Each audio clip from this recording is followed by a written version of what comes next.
皮仔戏就是靠这两支箸。毛孔头仔拄出来时，一定爱头壳安尼摇摇咧。头前支手，头前支箸出去，后壁支箸会当带动，会当做真侪动作。腾空，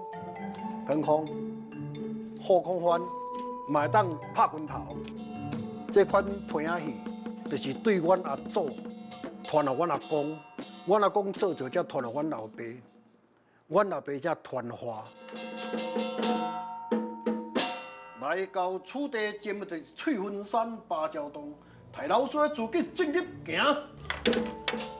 实在是足用心去投入这个皮仔戏的啊，因为做人工课都以我的个性，无做无讲，若做咧，我一定会研究较彻底啊。